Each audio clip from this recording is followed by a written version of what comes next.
Welcome to week 5 of the West Texas Friday Night Preview Show. I'm Stephen Orr, joined by Mark Finkner. Mark, as we get really close to dead week, we're halfway through the season after this Friday night. When we look at it, some surprise teams that are shooting right on up the charts. Boy, no kidding. When you talk about Cooper Liberty in one poll, they were 27th last week and all the way up to number 10 this week in the Pigskin Prep poll. What a jump for the Patriots. You look at some other teams like Ozona that's made a great leap. Menard in the 6-man, they've made a great leap forward. So you start seeing some of these teams that are really starting to make a move. In fact, Post up to number 2 this week in one of the polls. So there's still some varying going on about who likes who, but boy, it's great to see these teams on the rise. All right, we come back. We get into the matchups of the week on the West Texas Friday Night Preview Show.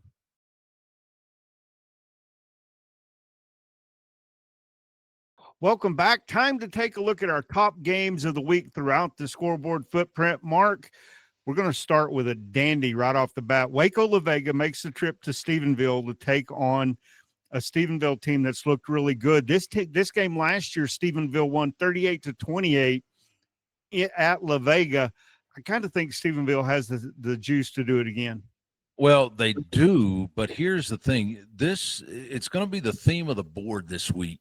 In these big games, you got a 3-1 La Vega team going to a 4-0 Stephenville team. We're going to see that with at least 4 other games amongst our top 7 where a 3-1 goes to a 4-0, and in at least 2 of those, the 3-1 team is favored. So but this is not one of them. Stephenville and La Vega, they're somewhat familiar with each other, Stephen, because of course several years ago they were in the same district with one another until La Vega dropped to 4A Division II. I mean, they were in the same.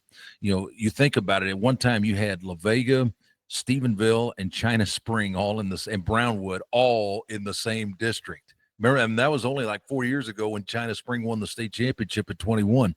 So these teams are familiar with each other, and there's not going to be this sense of, oh, man, we got to try to figure out what La Vega does or what Stephenville does. I mean, you've got 2 of the top 6 teams in the state according to the AP this week, Stephenville at 4, La Vega at 6. And I just think it's going to be – I think it's going to be similar to last year's game. I think we're going to see some points in this one, but I'm with you. At home, I like Stephenville in this one. Okay, Cooper Liberty, one of my surprise teams in all the coverage area, the way they're playing. You mentioned them being top 10. Okay, they go on the road to Fort Stockton in search of their first road win in program history. Yeah, I mean, their 2 wins last year were both at home. Now, remember, their first win ever came against Fort Stockton at home last year, because last year they played their first 4 on the road while they were finishing up the Liberty Stadium, and then Fort Stockton came in and they got their first win against them 35-28 last year. Now it's kind of reversed. Liberty's played 4 straight at home and now for the first time going on the road. So even though Liberty, at least according to one prognosticator, a big favorite in this game against Fort Stockton, I think this game is closer, but as long as Liberty doesn't do some things like turning the ball over, Colton Bouchard leading the offense, I like Liberty in this spot. I don't think it's by a huge margin, but I think if Liberty plays well, it's a nice, comfortable win for the Patriots to get to 5-0. Jim Ned takes the road to take on Holiday.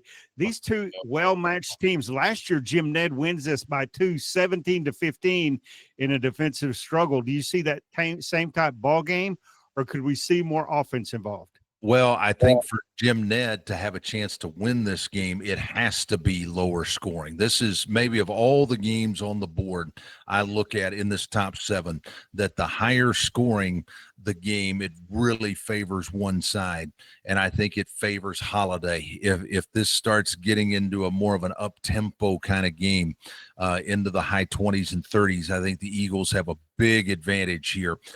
They're picked by 4. In this matchup, I think it will be a close game, but I think Holiday, just in the way that they're playing, they're 4-0, they're ranked as high as 6. Jim Ned to me, even though they're 3-1, is it just me, Stephen, or do you feel like that the Indians are still trying to figure some stuff out? While Holiday, it feels like they're the more complete team. That's why I like the Eagles in this spot. I would agree with that. And both of these have very quality non-district schedules. These are well-tested teams, but Jim Ned, it seems to vary from week to week. Are they offensive team, defensive team? What team shows up tomorrow night? So I agree with you, though. I do think Holiday has a slight edge there. Let's talk Wink and Kahoma. This was a shootout last year, 51-40. Wink got the win. Kahoma has been playing very impressive football this year. Yes, they have. And though getting the win against Albany last week, 15-12, winning a lower scoring game, winning that one at Albany, man, what a win for the Bulldogs. Now they go out of the frying pan and right into the fire with another top-ranked 2A2 team in Wink, number 7 in the state. Another one of these, Jim Ned Holiday, a 3-1 going to a 4-0. Now here Wink, 3-1 going to a 4-0. Man, it's hard to go against Kahoma, but it's really hard for me to go against Wink. This one, again, kind of like Jim Ned and Holiday, if Wink can just keep it close. I don't know that this is necessarily offensive versus defensive, but I think the longer Wink keeps this game close, the more it favors the Wildcats. A very intriguing game, especially given the results of last week. You've got Albany traveling to Anson to take on an Anson team that would really like to make a statement. Well, and we've seen the improvement, and we've talked about Anson several times this year about how the Tigers coming in and just they just continue to get better, continue to get better. Albany has been that team, they've been at the top of the mountain. Now, can Anson knock them off? I mean, these two teams, they know each other. They're just 37 miles apart there on 180. And this is going to be a whole lot of fun. To me, this is as close as Anson's going to get, I think. They do have some young talent coming where, they could beat Albany in the next year or two. But, man, if they're going to get it, it feels like this is their time. But at the same time, how often is Denny Faye's team going to lose 2 in a row? Not very. We've seen it, but it just doesn't happen very often. So this ought to be a dynamite game at Tiger Stadium. Interesting game with the Panhandle Panthers traveling to take on Wellington. Panhandle, of course, blew out River Road last week. Wellington, first ever win over Lubbock Christian. Panhandle, the bigger division. These teams have a long history. Should be a great ball game. Well, Panhandle, another one of the 3-1 going to a 4-0 Wellington. Panhandle, state ranked as high as 3, yet Wellington is the team that is favored to win this ball game. And I think that they may do it. Give me the Skyrockets. I was so impressed with the way they played against Lubbock Christian last week. And, nothing against Panhandle. I think this has got the makings of a 24-21 kind of game, but I just think Wellington at home, again, two teams getting themselves ready for the postseason. This ought to be dynamite. And finally, does Munster lose 2 in a row as they take on a De Leon team that can light up the scoreboard? Well, so can Munster, and that to me, this could be an incredibly high-scoring game if the offenses are performing. Man, this would be a huge feather in De Leon's hat if they could get it. But I'm saying if, because I think Munster wins. All right, we come back. We look at the biggest games in the area on the West Texas Friday Night Preview Show.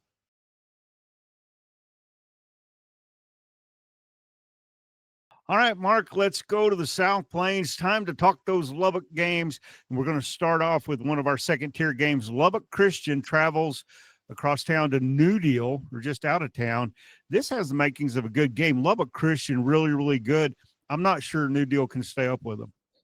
Well, we'll find out. New Deal gets them at home, so we shall see. Here's the thing that makes it intriguing is that LC coming off that loss to Wellington, and not just losing, but kind of getting smoked, losing 44-22 last week. So how does Chris Softly's team rebound against a New Deal team that in their 2 wins against Roosevelt and Sundown, they put their foot on the pedal? Their one loss against Slayton, a very good football team, losing 35-7. Of course, they got their game against Farwell weathered out. So Matt Hill's team has played a good 3 games here.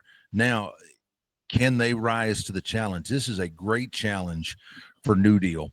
LC is kind of a pretty good favorite in this game. I think this game is closer than a lot of people think because New Deal gets them at home.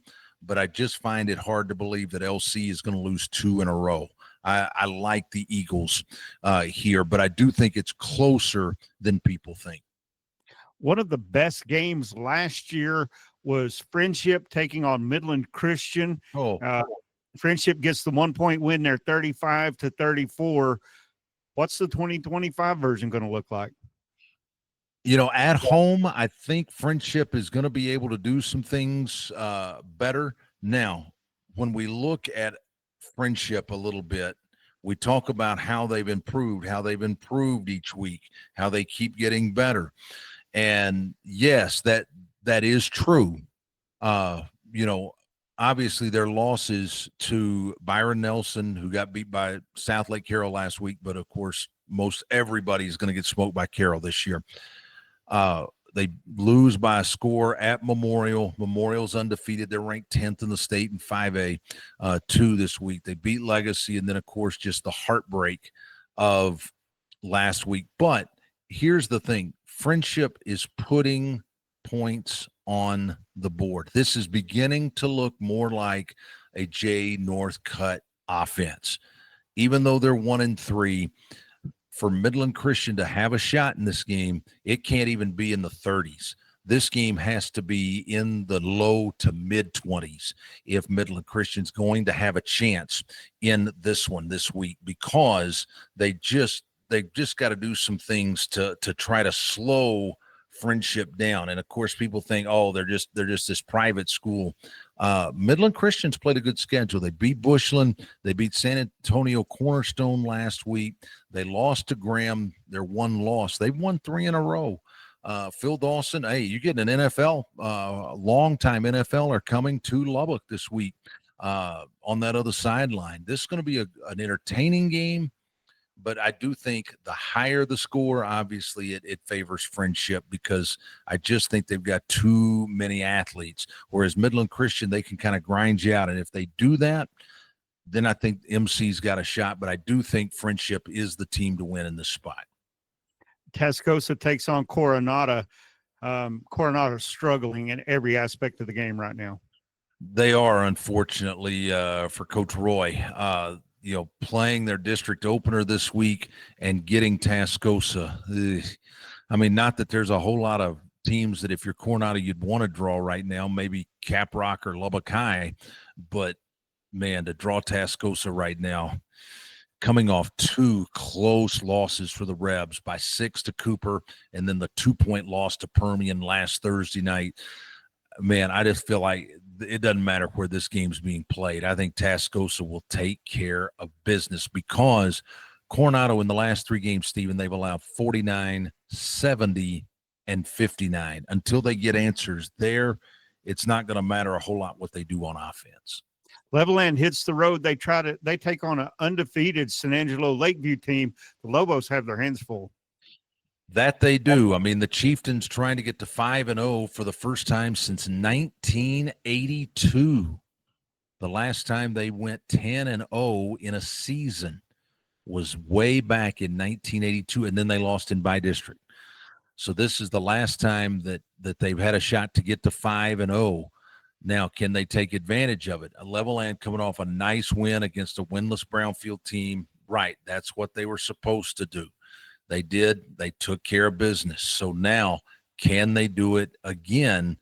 But I do think they take a step up, and I don't know if Levelland is really ready for it. I mean, they played Dalhart and Idalou in their 2 losses, 2 good teams. Pecos, Brownfield, 2 teams. I don't know. I like Lakeview, especially if this game were at Lobo Stadium, I might go Levelland, but at San Angelo Stadium, give me the Chieftains. Probably one of the better games on the South Plains. Shallow Water travels to Idalou. Shallow Water won this one 24-20 last year. This has all the makings of a good football game when you look at it on paper.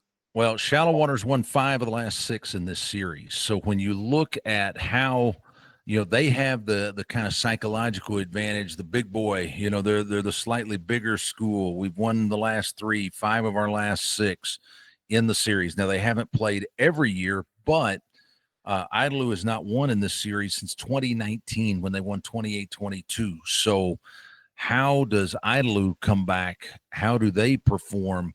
I Give me Shallow Water in this one. Let's talk Muleshoe and Clyde. Muleshoe makes that long road trip. Muleshoe's another one of those teams that I'm like, they're still trying to figure it all out, but when they put it together, they can put a lot of points on the board. They can. They don't get an offense quite like Canadians to go up against this week like they did last week when they gave up 65 points. But again, making that road trip, I just think Clyde right here is the team in this spot to handle things.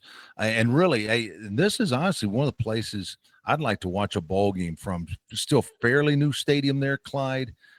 Looks great when I drive on I-20. Look to the south, and I see it as I come into town there. And that's a venue I'd love to watch a game from sometime. But I can't this Friday. But I do like Clyde. Big game, but with Post traveling to Farwell. Post number 2 in the state, as you mentioned. Farwell, a team that may not be quite where I thought they were going to be, but they are capable of really giving Post a game. 100% they are capable. Even though Post is up to number 2 in the AP poll this week, I don't underestimate the Steers, because I do think they would have probably beaten New Deal at home in the opener had they played that one. Their wins against Texaco and Sundown, they lost last week to Abernathy by 9. That's not a bad loss at all. I mean, it's not going to shock me if Farwell wins. I mean, if Post comes out and plays like they should win this one. All right. When we come back, it's 6-man action on the West Texas Friday Night Preview Show.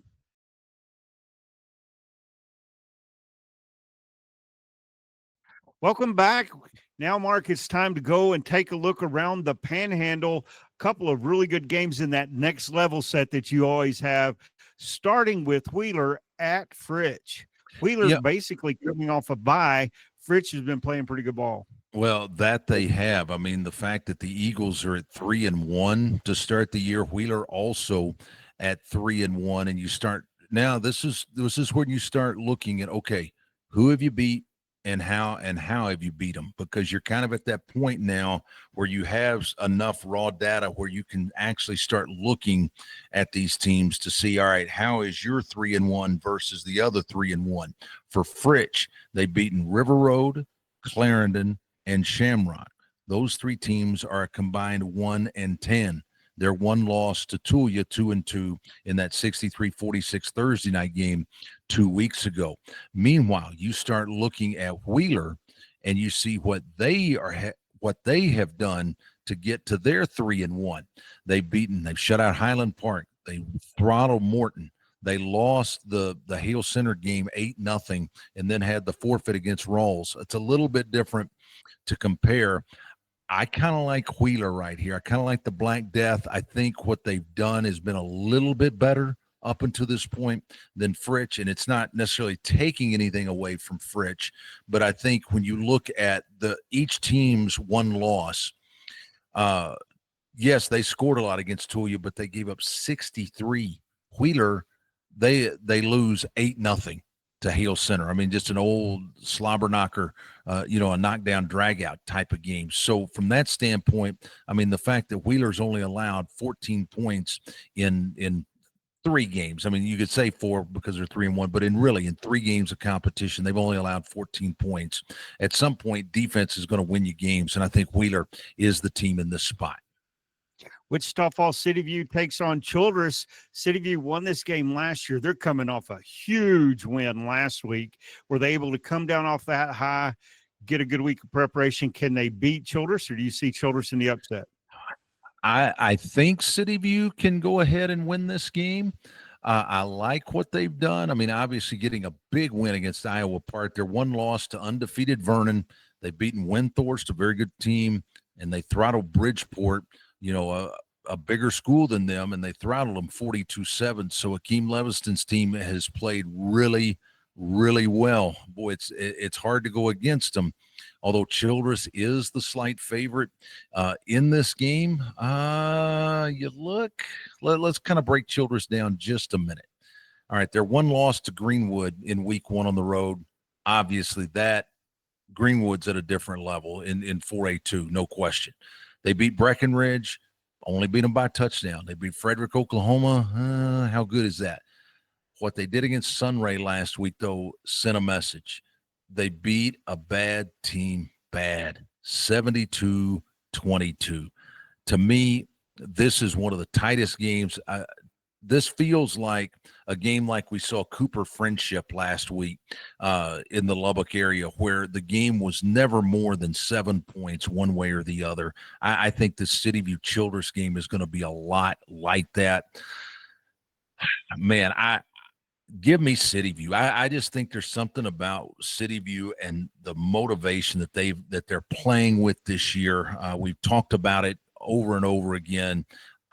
I don't know. Something just tells me I think City View in a tight one here.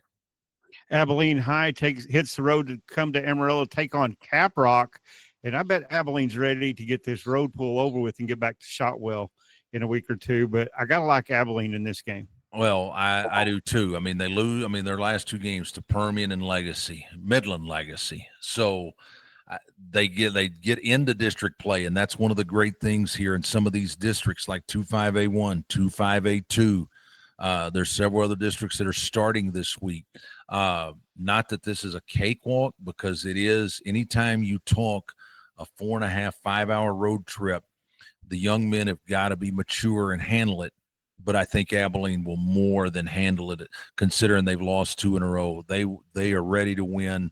I feel bad for Caprock here, because I think this could be a bloodletting.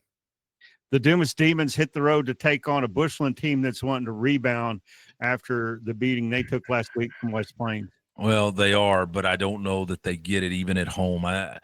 This Bushland team a little bit different, but again, when you start talking about how is a team built, how is their record to this point? I mean, yes, Bushland is 1-3 so far in the year, but look who their losses have been to: Canadian, Midland Christian, and West Plains, all on the road. They get Dumas at home. I think this is a close game. I think it's going to be really close, but I just think Dumas is playing too well. They're too confident right now, and I like the Demons here, but I do think Bushland takes a step forward from what they showed last week against Canyon West Plains, obviously.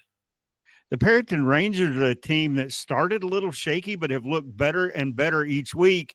They're taking on a Pampa team that found the win column for the first time last week, but they've been in most of the games they played. They have, and I tell you what, the Perryton win against Hereford last week did surprise me. And there's really no other way to describe it, because I really thought Hereford would be the better team in this one, but no, Perryton ended up taking care of business there. And Pampa, meanwhile, got a nice win against Borger in that great rivalry that those two have had. Yes, Pampa has been in every game that they've been in. They've lost by 1, they've lost by 8, they've lost by 4. So that tells me that Coach White, maybe using this as a springboard at home. Maybe Perryton gets some of the attaboys, and I think Pampa wins at home. Okay, I'm going to throw 2 together here. Borger on the lopsided win or lopsided loss last week. They traveled to Dalhart River Road, and of course, what Panhandle did to them, they take on West Texas, who's flying higher than a kite right now. I lean to the home teams in both those games. I like West Texas High. I think they have a chance to really make noise in 2A1. Meanwhile, in the Borger Dalhart game, can Dalhart just do what they need to do in this one? Yes, Borger's the bigger school, but I mean, as long as Dalhart takes care of business, I like the Golden Wolves here as well. Let's squeeze one more in. Stratford travels down to take on Trinity Christian in Lubbock. Trinity Christian, I'm not sure what we've got there, and Stratford has been a little, maybe just a tick less than what we've seen. A little bit, but I do like what I'm seeing out of the Elks here recently, and I I just think Stratford right now, I mean, they've won their last two, Sunray and Texaco, both in shutout fashion. In fact, all three of their wins via the shutout. Uh, give me Stratford in this one. All right, we'll be back with six-man action next on the West Texas Friday Night Preview Show.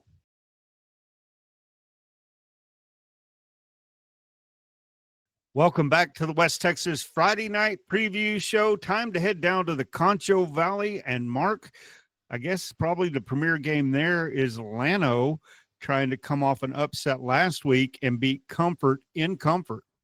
Right.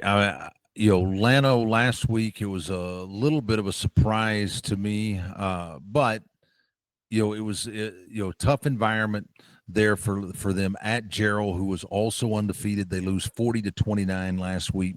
Now they turn around and they get another undefeated in Comfort, back on the road, the third straight week for the Jackets to be away from home after playing Lytle and Comanche at home in their first two. Very nice win against the 4A Marble Falls before the loss last week.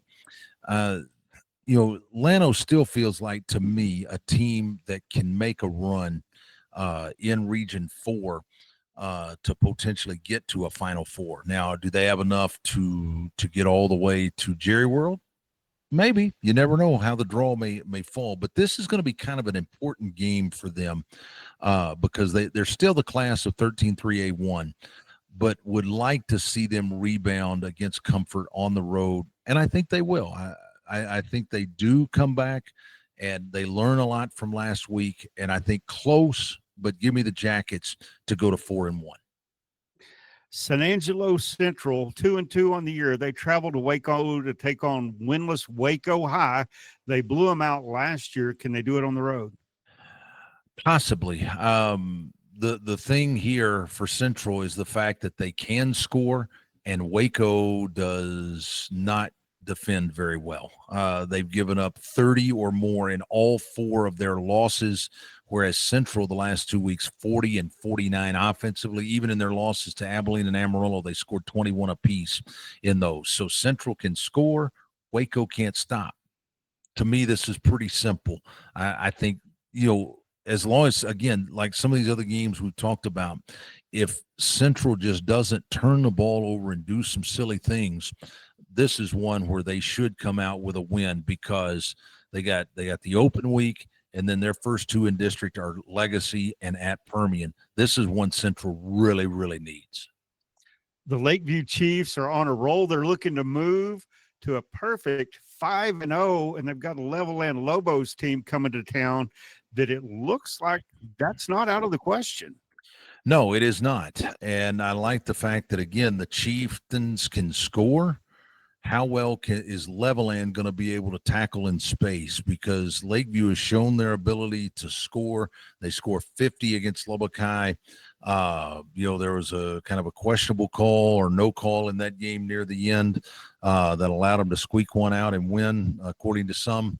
But I think Lakeview's got a chance to be 5-0 for the first time since 1982. They're 4-0 for the first time since 83, but they've got a legit shot to be 5-0 for the first time since 82 when they went 10-1. Of course, they went undefeated in the regular season before losing in the bi-district round of the playoffs. If this game were at Levelland, I might take La Leon and the Lobos, but at San Angelo Stadium, give me the Chieftains here to go to 5-0. The Merkle Badgers come to town to take on TLCA. That's a tall order for TLCA. It is, because Coach Westwood and those Merkle Badgers have played much better. They're 3-1. Their schedule is kind of lined up a little bit better for them. In emailing with Coach Wood after the season last year, he just like, we just got to get bigger, stronger, faster.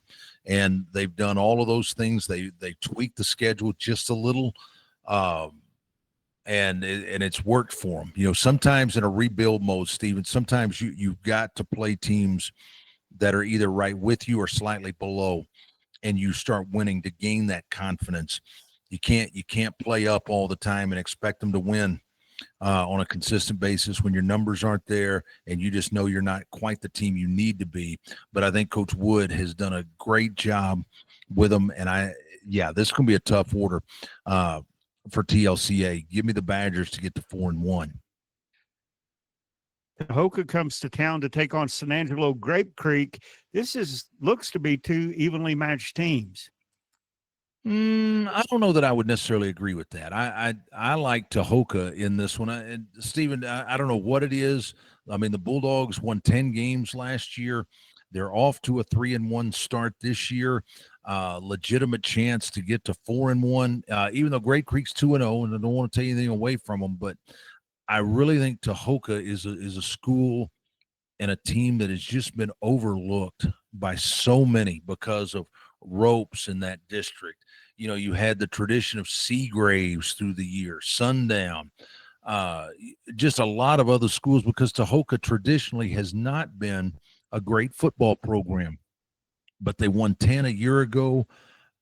This is a good momentum game for them, because in 2 weeks they've got ropes at ropes. Now, last year they beat them. Now, how do they handle the open week? But they got to take care of business here. And I like Tahoka. I think they're a team that could finish again with 7, 8, 9 wins, maybe. The Wall Hawks welcome Sweetwater to town. Sweetwater hurt, and Wall appears to be at full strength. Well, this is one of those where Sweetwater just wants to get out without getting anybody else hurt.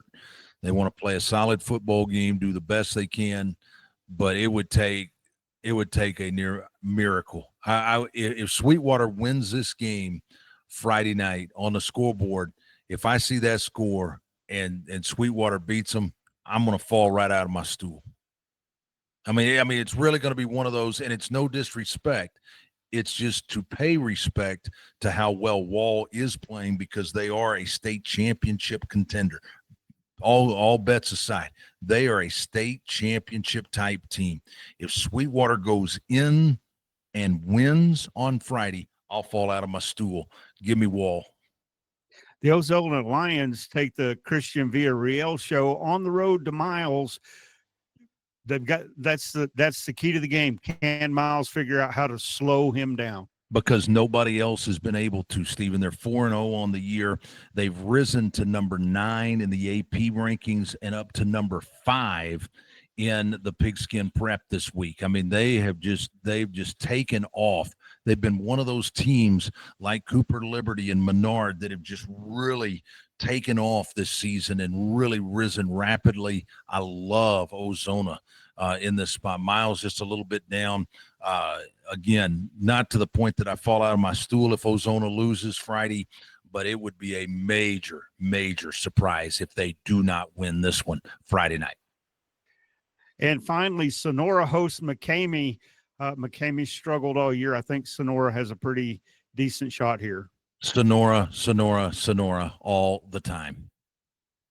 All right. When we come back, we're going to take a look at all the 6-man action on the West Texas Friday Night Preview Show.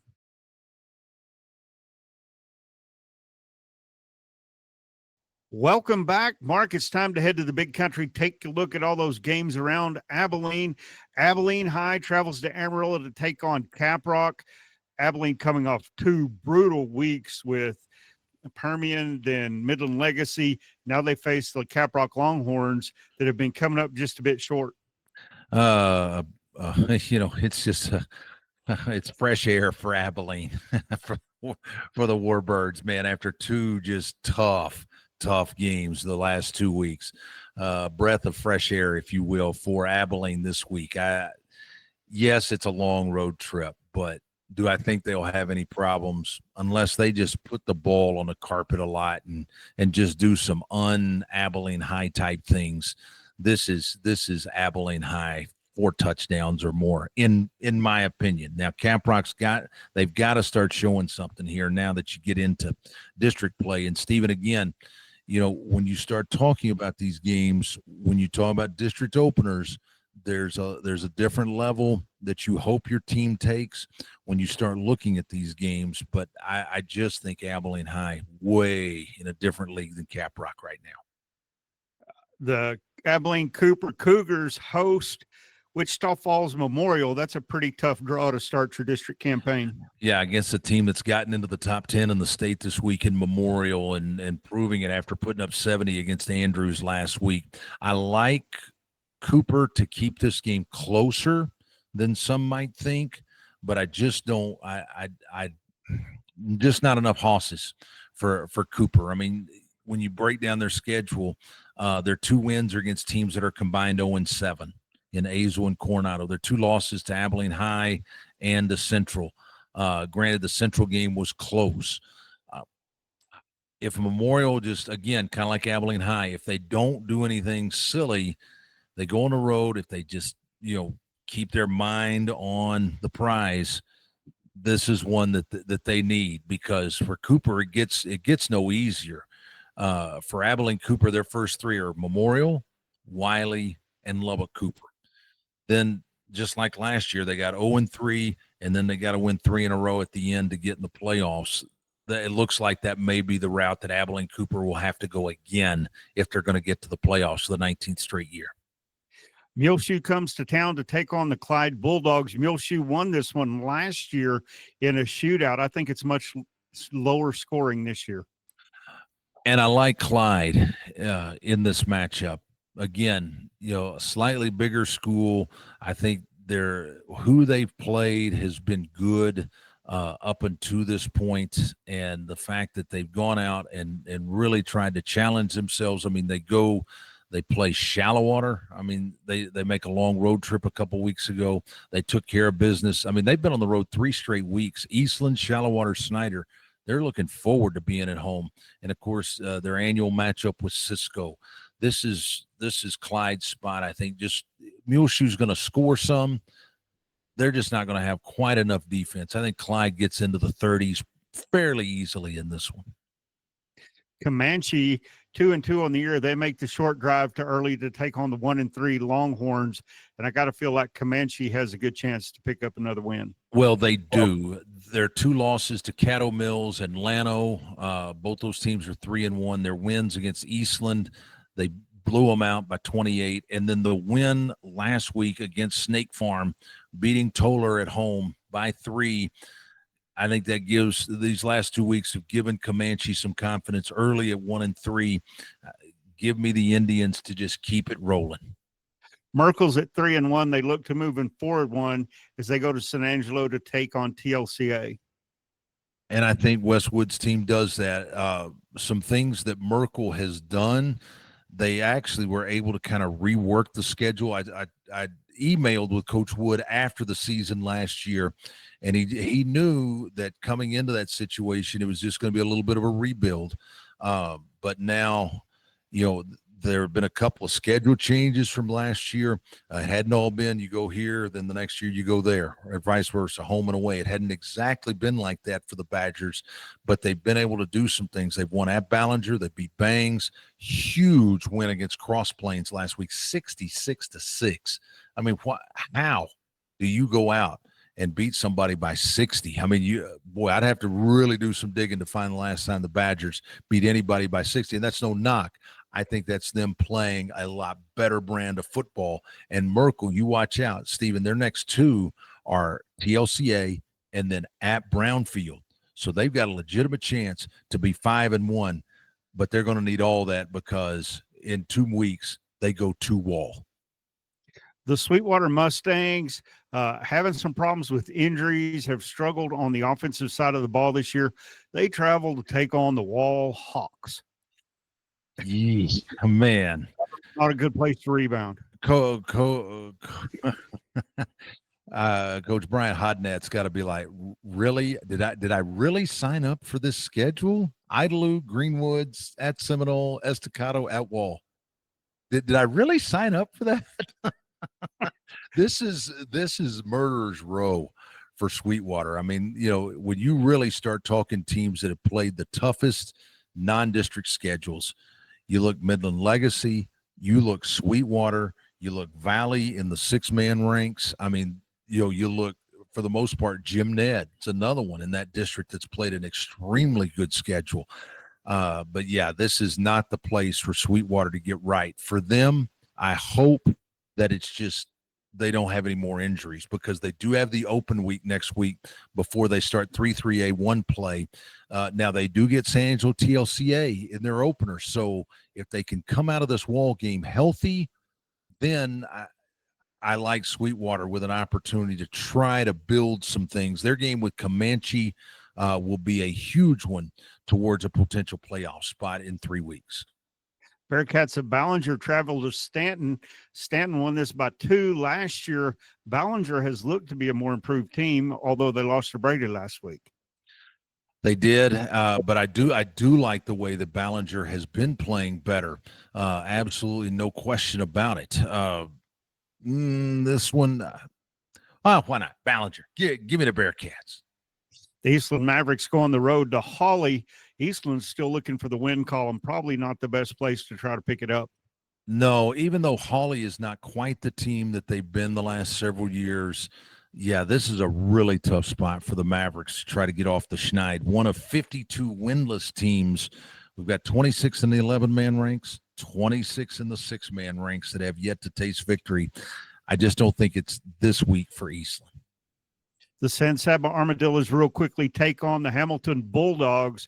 I'm not sure San Saba has enough to get over Hamilton. No, I agree. Give me Hamilton in this one.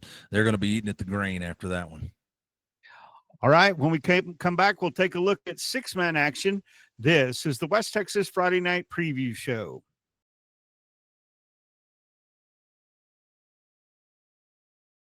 All right, Mark, it's time to head down to the Wichita Falls area, see what's happening down there. We're going to start in Vernon, where Paradise comes to town. Vernon undefeated at 3-0. Paradise is at 3-1. Paradise rolled in this game last year, 34-7. What does that look like tonight? Well, Paradise, a team that's ranked as high as 4 in the state in the AP this week. And remember, they ran through, they got to the state semis a year ago. I do think this is a challenge, though, for Paradise to make the road trip to Vernon. They've looked impressive. They look nice against Richland, winning 42-7. The win against City View 2 weeks ago. The win in week 1. I mean, Vernon has just been solid. I mean, it's not been anything super spectacular, whereas Paradise, it was going to be a common opponent, but Vernon got weathered out against Gainesville, where Paradise beat Gainesville 71-0 in the opener to kind of give you at least a feel. Paradise's one loss to 3-1 Eagle Mountain in Class 4A, so a step up. This will be a fun game. I do think Paradise is the pick here, but I really think Vernon, if they could get a couple of turnovers, get you short field, they've got a legitimate chance at an upset. But if these two teams both play at their best, I think Paradise is the pick here, but I do think Vernon keeps it close. I do not think this is a runaway by any stretch. Llano tripped up last week by Gerald. Now they go on the road to Comfort. Comfort looking to make the streak against Llano 2-0. Yeah, but I do think the Jackets, even though Comfort is 4-0, give me the Jackets here. I just think that this is a team that's going to refuse to lose 2 in a row, even though they go on the road. I think they take care of business there and get a hard fought, but Llano to get a win. The Hamlin Pied Pipers are at 3-1. They travel to a 3-1 Quanah team that has quietly been pretty good so far this season. This is pretty much a pick'em type game, and I think it will play out that way. And of course, we say that, and then it's going to be one team win by 4 touchdowns. There's something. I mean, really, a lot of times, both the prognosticators think this is basically a pick'em game to a 1 point or 2 point one way or the other. Give me Quanah at home. I just think give me the Indians. I think they've proven themselves. I mean, Hamlin has to an extent too, but I like Quanah in this matchup to be the 4-1 team when the night's over. Abilene Wiley hits the road to take on Wichita Falls Legacy. Wiley has been pretty good. They suffered a setback last week, but they're looking to rebound against a team that is going to have to play their best game to be in this one. Yeah, I mean, for Legacy, good that they're at home. But Wiley last year won against Memorial there in that stadium. They have good feel. They got a good vibe, and really, they want to shake off 52-13 against Stephenville last week. And the fact that it's the 5A2 opener for both them and Memorial this week, it's hard for me to think that Wiley's going to lose 2 in a row. Give me the Bulldogs here, and I think it's going to be pretty comfortable. Memorial heads to Shotwell to take on Abilene Cooper. Cooper has been fairly decent, but I got to feel like Memorial has a little bit of an edge here right now. And I think a lot. To me, what they did last week to go on the road to Andrews and put up 70. Against Andrews. I mean, granted, they're the bigger school, all of that. But, Stephen, that just, if you start researching it, I bet you won't find 3 times in the history of Andrews football where they've given up 70 points at home. That just doesn't happen. Memorial, not afraid to go on the road, another long road trip. But, again, district opener, teams are going to show some things that they've kind of been holding back a little bit on. Sometimes in these district openers, you see things like that. But Memorial is the better team here, and I genuinely believe that the Mavericks stay unbeaten. One of our 48 that are still undefeated coming into week number 5 in the coverage area, 21 and 11 man, 27 and 6 man. But I do like Memorial in this game. Graham, shocked last week by Decatur, at least surprised me, the spread there. They're going to try to rebound with Lake Worth coming to town. Boy, just the answer that the Steers and Coach McChristian needed. I mean, Lake Worth 0-4.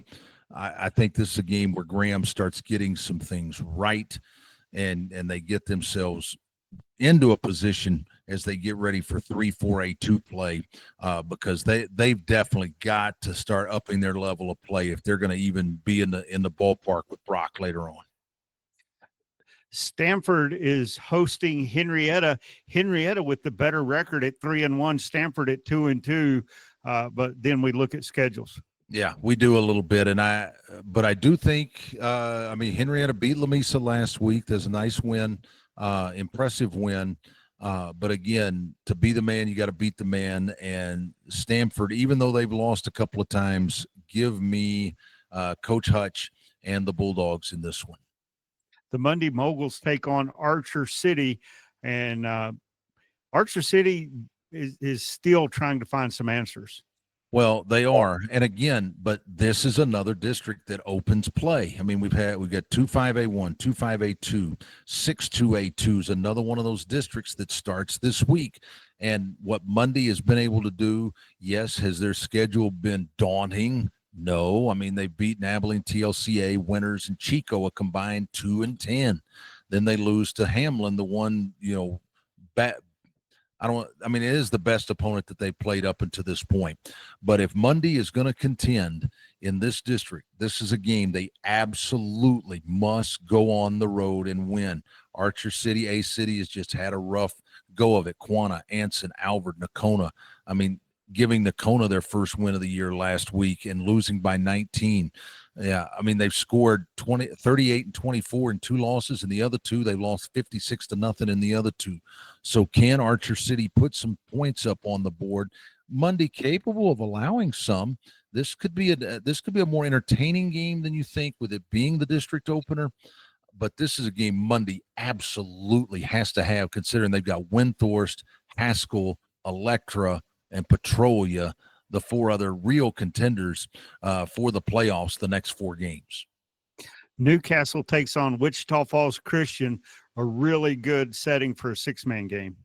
It is, and I just wish that Wichita Falls Christian could bring a little bit more to the table like they did a year ago when they won the state championship. Newcastle going to make some things right here, and in my opinion, this is going to be a 45er. All right, when we come back, we're going to take a look at 6-man action all across the area. You're listening to the West Texas Friday Night Preview Show.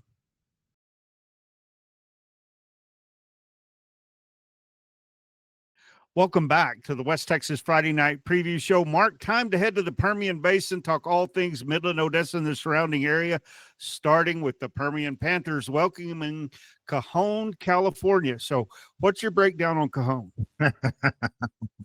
You really want me to break down Cajon, California? There's a joke out there, and I'm just going to let it lie. But I will say this, that Permian probably was one of the first schools, if not the first, to bring teams from out of the state and in because of Mojo Magic and other teams wanting to experience that. I mean, Permian's been doing this for decades. I mean, if you start looking at their schedule through the years, and I may do that at some point, this weekend, that just to see how many times Permian has played a team from out of state in the last decade, 15, 20 years, whatever. I bet you if it's not the most, it's got to be right up there, minus teams that are like Booker, Perryton, Groover, teams in the far north panhandle, or teams like Wascom, in the far east in the piney woods of far east Texas. It can go into Arkansas or Louisiana a lot easier than trekking back into the state. Because I mean, yeah, sometimes those games are easier. If you're out on the Red River, you'll play a team from Oklahoma every year. I get it. But aside from that, Permian plays any and all comers. They fly them in, they do whatever. I don't know if they've done that this week for Cajon, but when you start looking at Permian, they might be the team to beat in 2-6A, because since their loss to Plano, they've beaten El Paso Eastlake, they've beaten Abilene, and then the gritty, just grinded out win against Tascosa, where they forced a couple of turnovers for Tascosa in that second half when the Rebels were driving. Could have been a different game, but Permian goes on the road and they take care of business. They've been on the road 2 weeks in a row. Now they're at home. Then they come back, and then they open 2-6A play at Odessa High and then San Angelo Central at home. Great opportunity for Permian if they're going to be the favorite in this one, but they do need to just keep the ball rolling. They don't need to have something happen here. Now, how good is Cajon? We'll find out. But I do think that Permian right now, after what they've done the last 3 weeks, Stephen, they've established themselves, to me, as the team to beat in this league, probably followed by Midland Legacy. Clean Ellison is 1-3 on the year. They come in to take on a winless Odessa team at home. Can they find a win in the friendly confines? Hopefully. I mean, this will be one of their, I mean, let's just call a spade a spade. This is going to be one of their only opportunities, in my opinion, to get a dub. They play on Saturday, 1:00 at Ratliff against Ellison, who's 1-3. If ever there's a time for a win, this is it. But when you look at Odessa High's schedule, they played Amarillo High, Hearst LD Bell, El Paso Eastwood, Monterey, all teams that are at least 500, 3 of the 4 above 500. So Ellison more at their level. I kind of like the Broncos in this spot on a Saturday, no pressure on them, and just go out and play and then get ready for the big one against Permian in 2 weeks. Speaking of pressure, Pecos is going to feel all kinds of pressure when the 4-0 Greenwood Rangers come to town, and Greenwood, one of the hottest teams that we talk about every week. And we talk about them, and like we talked last week, it's not the offense, it's the defense that's so impressive out of this team, and what may separate them from a lot of other teams when we start talking the postseason. Now they've got an interesting test with Cooper Liberty next week at home, but yeah, Pecos, I don't know that they're up for the challenge here, because Greenwood, they've scored at least 42 in every game, but in the last 3 weeks, they've allowed 8, 6, and 17 against a good shallow water team. I don't know if Pecos quite ready for this. Their matchup with Cooper Liberty, that may be a week 6 big board top 7 game next week, but I think Greenwood takes care of business here, no problem. Big Spring host Snyder. Snyder's still looking for their first win, and the Steers have been looking good. They have. The 65th meeting all time. These two, good. I mean, it's a good rivalry. It's close to being even. It's Big Spring 34-29-1. They've split the last 2 years. Snyder won big 2 years ago. Big Spring won by a touch last year, 43-20, 43-36. I like Big Spring in this spot. I just think they're the better team, and I think they just take care of business. Snyder still trying to just figure some things out, but this is a tough draw for them. Interesting game, but not for the reason we would normally call it interesting. Andrews goes to Monahans. They've got a 1-3 record. Monahans is 0-4. Yeah, the last time the Lobos, Yeah. at that point, it's been a minute. In fact, let me give you a number here on Monahans as I get over to my notes on the second page. Monahans, they've never started 0-5. Never. The closest they've ever been, they started with 2 ties in the year of our Lord, 1944. They started 0-2, then lost 5 in a row. But they've never, ever started a year 0-5. They did it in 2019. They finished 2-8, but they've never started a year 0-5. They get Andrews at home. This is another one where they played a lot. Andrews 36-34-1 all time. Monahans has won the last 2 in this series, and to avoid that dubious distinction, they got to get it done this week. But I don't know that they do. But again, it all depends on how Andrews, after getting 70 hung on them last week, are their daubers down, or they flushed it, they learned from it, and get ready to go again. This is a great matchup as far as just the history and the tradition between these two. I lean Andrews, though, in this one. Odessa Compass Academy starts that round robin district play against the Crane Golden Cranes. Odessa needs to overcome that loss last week to Idalou. Yeah, boy, that was a little surprising in the margin that they lost by last week. But and maybe going on the road, because these two teams, I think, OCA and Crane are to me the 2 better teams over Alpine and Anthony, the other 2 teams in that district. So whoever wins this matchup definitely has a leg up towards the district championship. Now, of course, last year in the double round robin, it was 3 teams at 4-2 and 1 team at 0-6 last year. So obviously things can change, but the winner of this game, Stephen, definitely has a huge leg up, even though you have 5 more district games, including a rematch. The winner of this one takes a huge step towards the district title. All right, Mark, when we come back, we're going to take a look at all the 6-man action on the West Texas Friday Night Preview Show.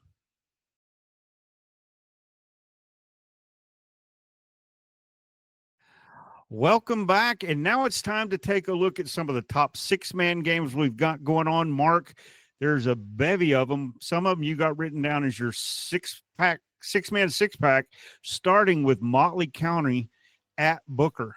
You got the Matadors at 4-0, Booker, the Kiowas at 3-1. Motley County ranked 7th in both the major polls this week.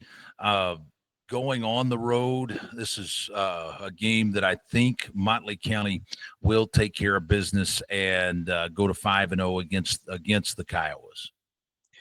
Gordon decides to go back to playing 6-man football after a huge win over Thorndale last week in 11-man, and they're taking on Fort Worth Covenant. They ought to be done early. I don't know, Stephen, and let's go back just a minute to what they did last week. And I don't know that it gets enough attention. And in my opinion, it's not gotten enough attention around the state. And I'm really surprised at that, because Gordon stepping up to play 11-man for a full game, and they beat a team that was 2-1, and they beat them at their place by 33 points. I mean, tell me that's not impressive. Because you can't help but be impressed. I mean, right. That's and not even the game they play. That's not even how they condition. Right. I mean, the fact that 6-man is built on speed, quickness, and being able to make open field tackles. I mean, you've got to be able to do that, and you try to keep kids from getting to the sideline to get it, so where you got help coming. But the fact that Gordon did what they did last week and just put a stomping on a decent Thorndale team, that to me says all kinds of impressive to me, because in the 6-man game, you can say, all right, they got 3 Division I players. We've talked about that. That's one thing when you're playing 6-man, but when you're playing 11-man, little different. You got to have more blocking. You've got to have more of everything to be able to do what they did and to do it and roll. That just to me was super, super impressive. Now, to the game this week, we know that Fort Worth Covenant the last 4 years, Stephen, what has that program been all about? Offense. Remember the game in 2021, 119-105. They lost to Strawn, but they put up over 100. Fort Worth Covenant, and I mean, you say, well, Mark, that's 4 years ago, but they every year they've got a couple of games where they're in the 80s, 90s, or even get in the triple digits. Now, one service thinks this is going to be a 45er, just like everybody else. Another one says, whoa, hold on. They only picked Gordon by 9. Now, does that mean that they feel like that Fort Worth Covenant can score like that? And does Gordon say, oh, really? Okay. Bulletin board material, check. Now, which is it? I don't know. I think that eventually they do end up 45 in them, but I don't think, to your point earlier, I don't think this is an early shower. I think this game gets into the fourth quarter. This is one of those where Fort Worth Covenant, if they get some things rolling like they want, this to me feels like an 84-40. I guess what would that be? 86-40. It'll still be a 45er, but it won't be the 50-0 type game that they're used to playing. I think Fort Worth Covenant is going to score some on Gordon. Problem is they're just not going to be able to stop Gordon. So I think track meet, Gordon wins, but I do think it's going to be very high scoring. Zephyr travels to Strawn to take on Strawn. Does this make it to full game? Yes, I do. Zephyr is good enough. Strawn, even though they're in the top 10 in both major polls, 8 in one, 6 in the other. I think this will be a competitive game throughout. I do like the Greyhounds in this one to enjoy their chicken fry when the night's over.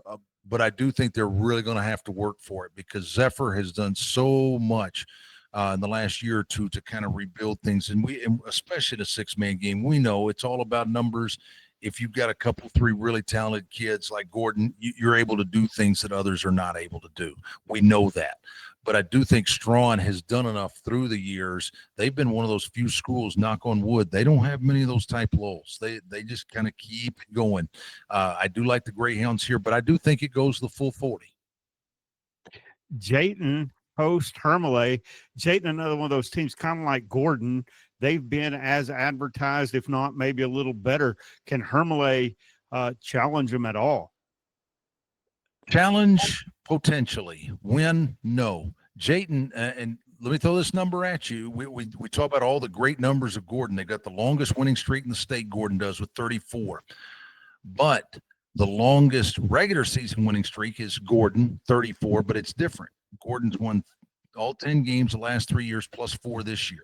Second in the state in that. Now, Jayton, they've won 28 straight in the regular season. So don't underestimate the Jaybirds' ability to 45 people and to end it.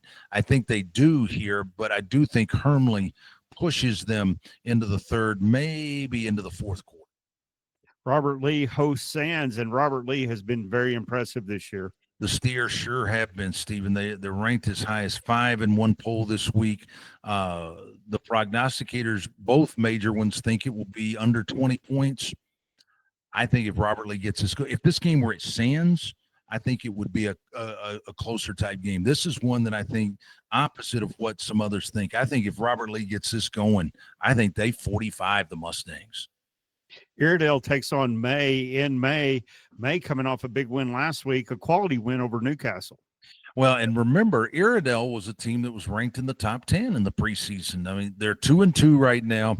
The Dragons, they played a good schedule. They're in 11-1A2. I kind of want to look at that if I can just get to it real quick here and look at their schedule right quick as far as who they've played up to this point. I mean, they've lost to Newcastle and they've lost to Spring Founders, who's 4-0. Their wins are against sub 500 teams. This is a big test for Iredell. I don't know that they pass it. I think May does end up 45 of them here. Mark, about a minute left. If you're looking out there, any other games that catch your attention that maybe were just right below that 6-pack? LaFours and Crest, both teams 3-1 starting the week. Meta, we talked about them earlier. Not that this will be a close game against Wilson, but the fact that the Broncos probably going to get to 5-0. Ball-Marais, looking a little bit more like the state championship type team. Now, I don't know that they're quite there by any means, but I do think Ball-Marais stays undefeated. Bront and Eden, two good teams, both at 3-1. And interesting nugget on the schedule. Notice we haven't mentioned Benjamin. We didn't mention them last week. We're mentioning them now, but they have a double bye. They've been open. This is now the second straight week they've been open, but they've got Cherokee right around the corner. That ought to be a good one. All right. When we come back, we'll give you our closing thoughts on week 5 of the West Texas Friday Night Preview Show.